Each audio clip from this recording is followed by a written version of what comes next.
परिचय। राधा, क्या कर रही हो?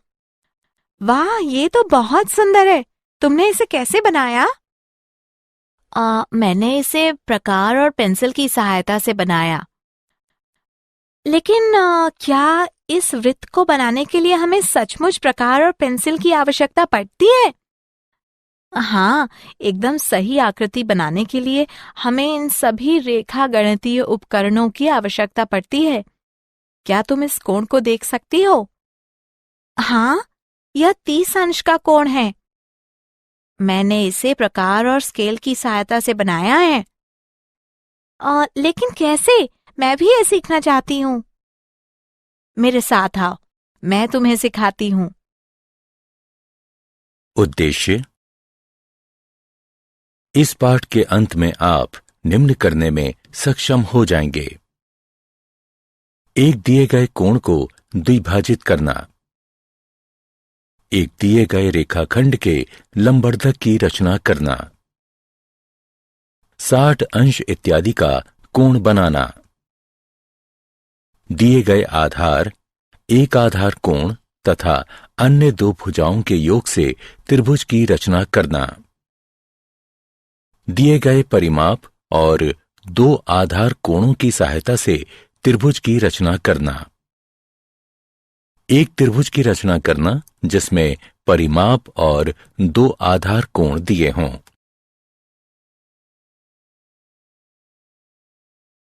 परिभाषा। रेखा गणित में रचना से तात्पर्य आकृतियों, कोणों और रेखाओं को सही सही बनाने से है। इन्हें हम प्रकार, अंशांकित पटरी और पेंसिल की सहायता से बना सकते हैं। कुछ रचनाओं में जहां माप लेने की भी आवश्यकता होती है, हम अंशांकित पटरी और चांदा का भी प्रयोग कर सकते हैं।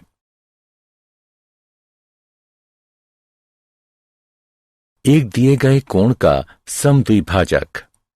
मित्रों, हम वृत्त, एक दिए गए रेखाखंड का लंबार्धक और 30 अंश और 45 अंश के कोण बनाना जानते हैं। अब हम एक दिए गए कोण का समद्विभाजक बनाना सीखेंगे। माना कि कोई कोण ABC है। अब हमें इस कोण का समद्विभाजक बनाना है।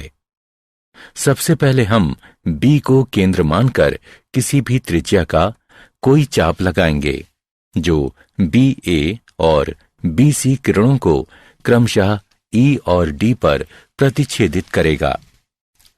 फिर D को केंद्र मानकर DE की आधी लंबाई से अधिक की त्रिज्या लेकर हम एक चाप लगाएंगे।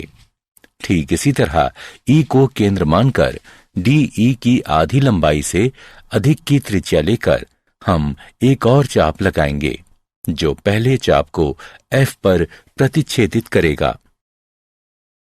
अब हम किरण BF खींचेंगे। यही किरण BF कोण ABC की समद्विभाजक है।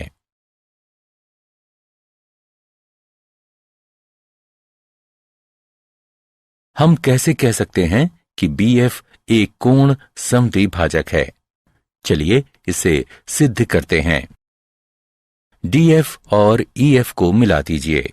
अब त्रिभुजों BEF और BDF में BE बराबर BD, क्योंकि ये एक ही चाप की त्रिज्या हैं।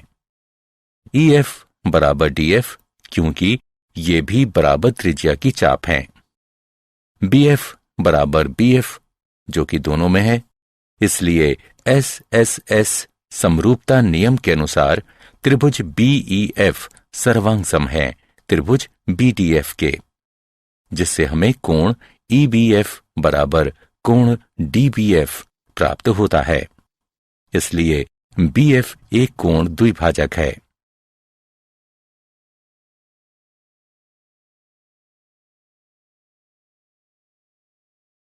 दिए गए रेखाखंड का लंबार्धक। अब हम एक दिए गए रेखाखंड के लंबार्धक की रचना करना सीखेंगे। एक रेखाखंड AB है। हम इसके लंबार्धक की रचना करना चाहते हैं। रचना के चरण। सबसे पहले A को केंद्र मानकर AB की लंबाई के आधे से अधिक की त्रिज्या लेकर रेखाखंड ए बी के दोनों ओर एक एक चाप लगाइए। ठीक इसी तरह बी को केंद्र मानकर उसी त्रिज्या के एक एक चाप रेखाखंड ए बी के दोनों ओर लगाइए, जो पहले वाले दोनों चाप को क्रमशः P और Q पर प्रतिच्छेदित करेगा। अब PQ को मिला दें। PQ AB को M बिंदु पर प्रतिच्छेदित करेगी।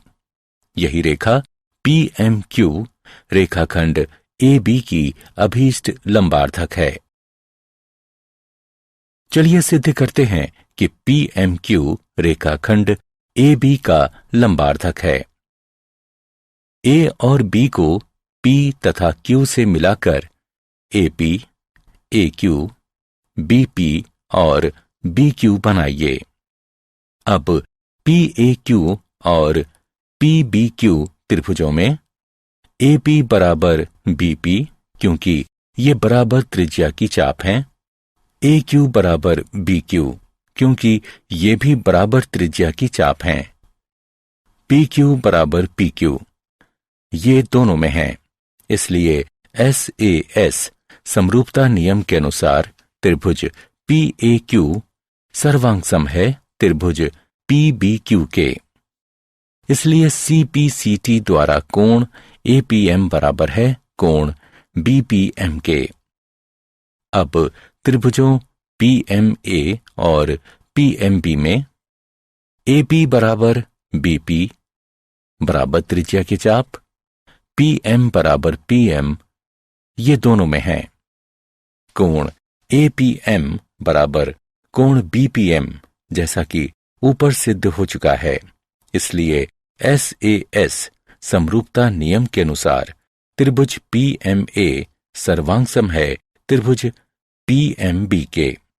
इसलिए AM बराबर BM और कोण PMA बराबर कोण PMB CPCT के द्वारा। रैखिक युग्म अभिगृहित का प्रयोग करते हुए कोण PMA जमा कोण PMB बराबर 180 डिग्री, अथवा हम इसे ऐसे भी लिख सकते हैं कोण PMA बराबर कोण PMB बराबर 90 डिग्री। इसलिए PM जो PMQ है रेखाखंड AB का लंबार्धक है। 60 अंश का कोण। हम 30 अंश और 45 अंश के कोणों की रचना करना जानते हैं। अब हम किसी दी गई किरण के प्रारंभिक बिंदु पर 60 अंश के कोण की रचना करना सीखेंगे। एक किरण AB है जिसका प्रारंभिक बिंदु A है। हम एक ऐसी किरण AC की रचना करना चाहते हैं जिससे कोण CAB बराबर 60 अंश हो। रचना के चरण। A को केंद्र मानकर किसी भी त्रिज्या का एक वृत्त का चाप लगाइए जो AB को किसी बिंदु पर प्रतिच्छेदित करेगा। माना कि वह बिंदु D है। अब D को केंद्र मानकर पहले वाली ही त्रिज्या का एक और चाप लगाइए जो पहले वाले चाप को किसी बिंदु पर प्रतिच्छेदित करेगा। माना कि वह बिंदु E है। अगले चरण में E से होते हुए किरण AC खींचिए। यही कोण CAB 60 अंश का अभीष्ट कोण है।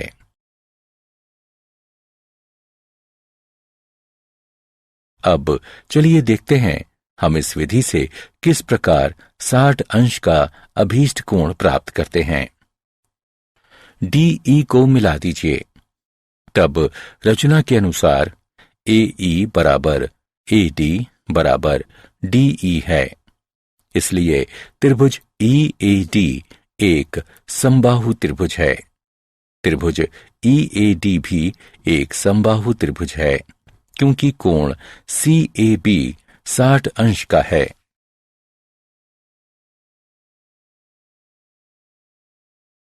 एक त्रिभुज की रचना। दिए गए आधार एक आधार कोण तथा अन्य दो भुजाओं के योग की सहायता से त्रिभुज की रचना करना। ABC कोई त्रिभुज है। BC जिसमें आधार B एक आधार कोण और AB जमा AC त्रिभुज ABC की अन्य दो भुजाओं का योग है। हमें त्रिभुज ABC की रचना करनी है। रचना के चरण। 1. आधार BC खींचें और बिंदु B पर दिए गए कोण के बराबर एक कोण XBC बनाएं। अगले चरण में किरण BX से AB जमा AC के बराबर एक रेखाखंड BD काटें। अब DC को मिला दें और कोण BDC के बराबर एक कोण DCY बनाएं। CY BX को प्रतिच्छेदित करेगी। यही त्रिभुज ABC हमारा अभीष्ट त्रिभुज है।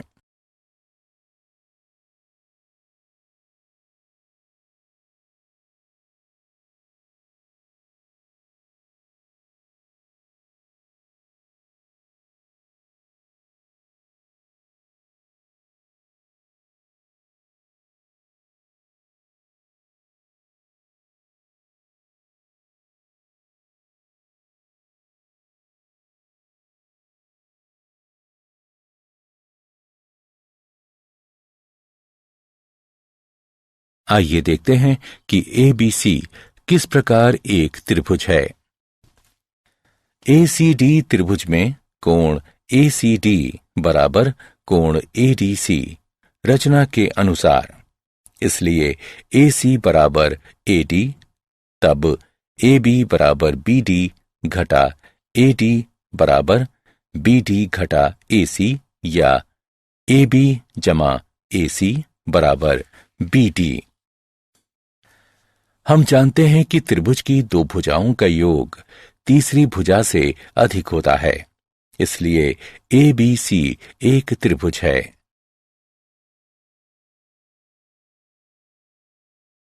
दिए गए आधार, एक आधार कोण तथा अन्य दो भुजाओं के अंतर की सहायता से त्रिभुज की रचना करना। आधार BC, आधार कोण B और दो भुजाओं का अंतर दिया गया है। यहां हमारे पास दो स्थितियां हैं। दो भुजाओं का अंतर या तो AB घटा AC होगा अथवा AC घटा AB होगा। हमें त्रिभुज ABC बनाना है।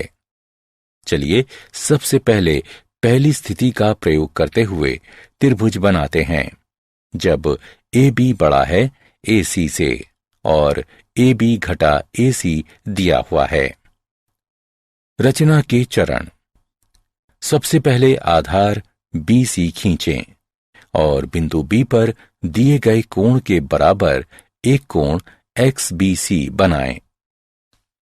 अब किरण BX से AB घटा AC के बराबर एक रेखाखंड BD काटें।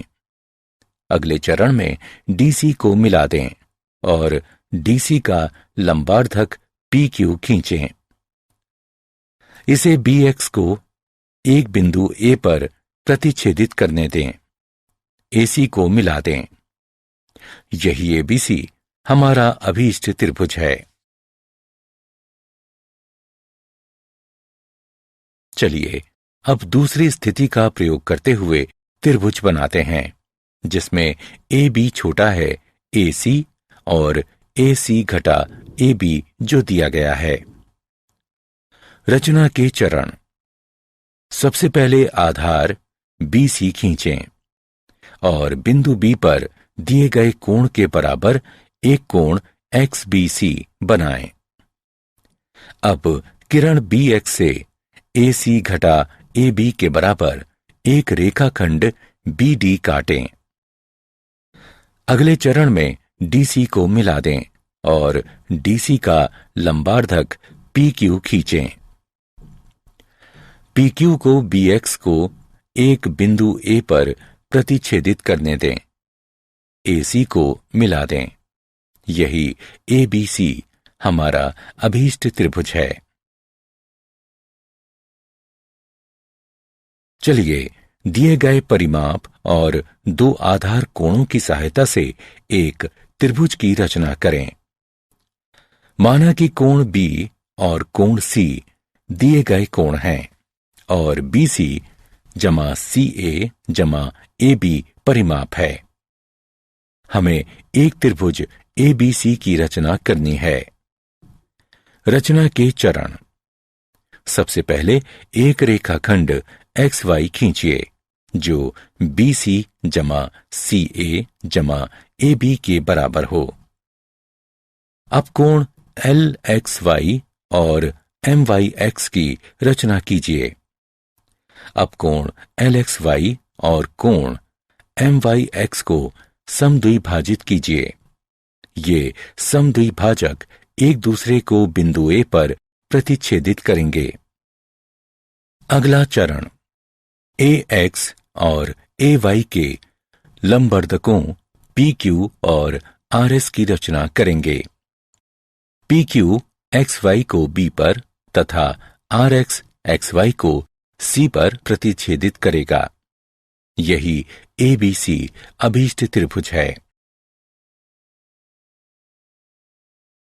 उदाहरण।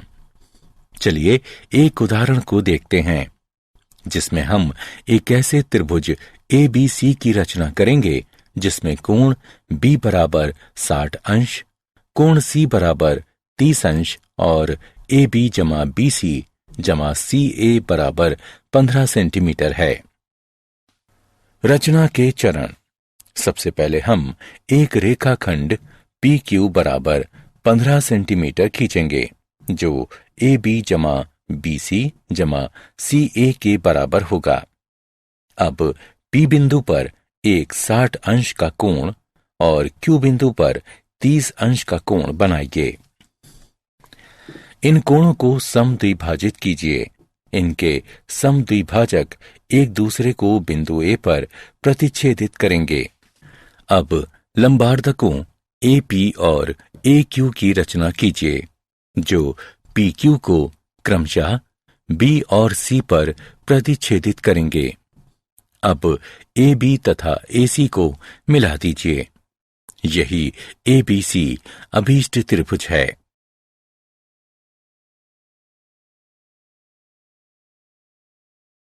क्या आप जानते हैं जियोमेट्री शब्द ग्रीक शब्द जियो जिसका तात्पर्य है पृथ्वी तथा मैट्रिया जिसका तात्पर्य है मापना से बना है। अंक गणित के साथ साथ रेखा गणित भी पूर्व आधुनिक गणित के दो क्षेत्रों में से एक थी। प्राचीन मिस्रवासियों ने 3000 ईसा पूर्व पहले रेखा गणित का प्रयोग किया था। उनके बहुत सारे सूत्रों में से वृत्त का लगभग सही क्षेत्रफल निकालने का सूत्र भी था। अपने अद्भुत रेखा गणितीय कार्यों के कारण रेखा गणित का पिता प्रायः 300 ईसा पूर्व के मिस्र के यूक्लिड नाम के गणितज्ञ को कहा जाता है। उसके किए गए कार्यों में इतने प्रभावी तत्व थे जो 20वीं शताब्दी के आरंभ तक उन गणित की किताबों में रहे जिनका प्रयोग पढ़ाने के लिए किया जाता था। यदि AB जमा AC BC से कम या बराबर है तो किसी भी त्रिभुज की रचना संभव नहीं है।